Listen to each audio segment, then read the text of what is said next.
जानते हैं आज की कुछ खास खबर की ओर। खबर बलिया से है, जहां दबंग रास्ते पर अवैध कब्जा कर निर्माण करा रहे दबंग पक्ष स्थानीय पुलिस की मिली भगत से रास्ते पर अवैध अतिक्रमण कर रहे हैं। अवैध अतिक्रमण के इस मामले में स्थानीय पुलिस की भूमिका संदिग्ध बनी हुई है।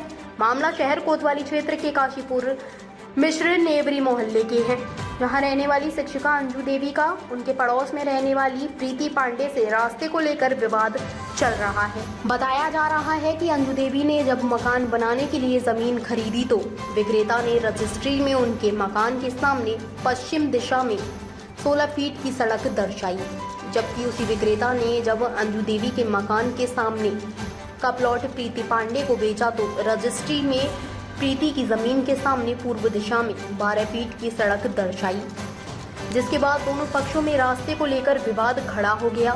बाद में दोनों पक्षों ने सड़क को 13 फीट का मानते हुए समझौता कर लिया, लेकिन प्रीति पांडे ने अपना मकान बनवाने के बाद सड़क पर 1 फीट का अवैध अतिक्रमण कर लिया, जिसके बाद दोनों पक्षों ने बीच दोबारा विवाद खड़ा हो गया है। आरोप है कि प्रीति पांडे के पक्ष ने दबंगई करते हुए रास्ते पर अवैध अतिक्रमण कर लिया है। स्थानीय पुलिस की मिली भगत से दबंग पक्ष खुलेआम रास्ते पर अवैध निर्माण कर अतिक्रमण कर रहे हैं। इस अवैध अतिक्रमण और रास्ते पर अवैध निर्माण दबंग पक्ष स्थानीय पुलिस शहर पर कर रहा है। स्थानीय पुलिस पीड़ित पक्ष को धमकाने के साथ साथ प्रताड़ित भी कर रही है। ऐसे में पीड़ित पक्ष ने जिम्मेदार अफसरों से इंसाफ की गुहार लगाई है। Anand Mohan Mishra, bureau chief, Ballia, Uttar Pradesh. अपना नाम और परिचय बता दें। मैं गौतम यादव, सन ऑफ श्री चंद्रभान सिंह यादव का पुत्र हूँ। मैं यहाँ पे फरवरी 2019 में आया था। यहाँ मैंने मिश्र नेवरी में एक प्लाट खरीदा था और मेरे प्लाट की लंबाई और चौड़ाई जो है 25 फीट चौड़ाई और 40 फीट गहराई है, और प्लाटर ने मेरे घर के सामने 16 फीट की सड़क दी थी, जिसको कि आगे चलकर ये जो सड़क जो है मेरे पूरब साइड में है, और पूरब साइड में जब एक प्लाट बेचा तो सामने वाले शंभुनाथ पांडे को उसी सड़क को, उसी 16 फीट की सड़क को 12 फीट में कन्वर्ट कर दिया, और उस सड़क का 4 फीट जो सड़क थी सामने वाले प्लाट में मिलाकर बेच दी गई। और ये काफी लंबे समय तक ये विवाद चलता रहा। प्लाटर ने बीच में पड़कर समझौता कराया। एक दिन समझौता हुआ। प्लाटर सुधीर ओझा हिंदुस्तान के चीफ एडिटर बलिया के हैं, और राम नारायण पहलवान, तीनों जने मुखिया बने, और सामने शंभुनाथ पांडे भी विद्वान यहीं पे उपस्थित थे।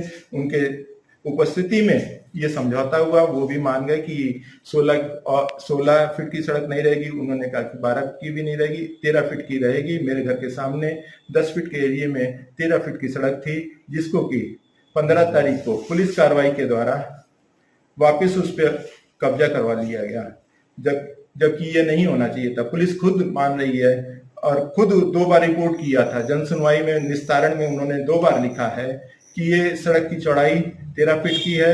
जब तक माननीय न्यायालय में का फैसला नहीं आ जाता तब तक इसकी यथास्थिति बनाए रखी जाएगी, मतलब 13 फीट की सड़क रखी जाएगी। ये रिपोर्ट पुलिस की है। हाँ।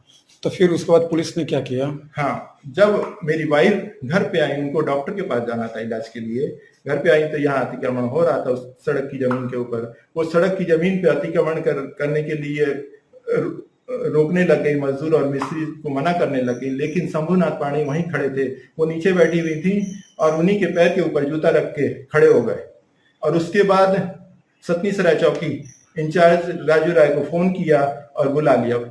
पूरी टीम के साथ राजू राय आए और जबरदस्ती उनको कोतवाली उठा ले गए सह सम्मान के साथ। और छोटा बेटा मेरा सामने यहीं खड़ा था, उसको भी धमकी दी राजू राय ने कि क्यों, तुमको भी थाने चलना है क्या? शाम तक ये बैठाए रखे। शाम को जब मैं जबकि प्रवक्ता जौनपुर हूँ। फिर क्या हुआ जब पुलिस आपके वाइफ को लेकर चली गई? हाँ, वाइफ को लेकर चली गई। शंभुनाथ पांडे को भी साथ में बैठा ले गई। लेकिन पुलिस के दो पुलिस के जवान यहाँ पे तैनात रहे। उनकी मौजूदगी में यह अतिक्रमण का कार्य जारी रहा और शाम तक पूरा हो गया। इसकी शिकायत आपके द्वारा कहाँ कहाँ की गई, और अब तक आपको क्या इस पे भरोसा है और क्या न्याय मिला आपको, और अब आगे क्या मांग करना चाहेंगे आप? इसकी शिकायत मैंने एसडीएम बलिया को की है, और डीएम और एसपी साहब से मुलाकात नहीं हो पाई क्योंकि वो पिछले 2-3 दिन से काफी व्यस्त चल रहे हैं। इसलिए खाली एसडीएम साहब के पास मैंने रिपोर्ट की, इसकी जानकारी दी और देखिए उन्होंने मार्क करके दिया कि कब तक वो आगे तो फिर कार्रवाई आगे करेंगे। मुख्यमंत्री पोर्टल पर भी और मैंने ये सारी शिकायतें जो है मुख्यमंत्री पोर्टल पर भी डाल दी हैं। अब क्या मांग करना चाहेंगे शासन प्रशासन या मुख्यमंत्री जी से, क्या आप गुहार लगाना चाहेंगे? हाँ, शासन प्रशासन से मेरी यही मांग है कि निष्पक्ष होकर इस पे हमको न्याय देना चाहिए। ताज़ा खबरों से जुड़े रहने के लिए हमारे चैनल को सब्सक्राइब करें और बेल आइकन को दबाना ना भूलें ताकि हर खबर की नोटिफिकेशन आपको मिलती रहे।